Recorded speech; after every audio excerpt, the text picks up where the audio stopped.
How to install Gmail app on iPhone. To get started, go ahead and open up the App Store application on your phone. The App Store is used to discover, download, and manage apps. Once you're here, go to the bottom right corner and tap on the search icon. Go to the search bar at the top and type in the name of the application you want to download. For example, Gmail. From the results, go to the Gmail app as shown. As you can see, the Gmail app is already installed on your phone. Here, tap on Update to update this app. After updating, go back and open up the Gmail application. You can now view and manage all your mails in this app.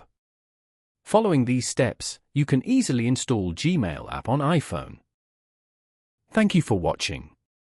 Please leave a like if this tutorial helped you, or leave a comment below if you have any questions related to the video.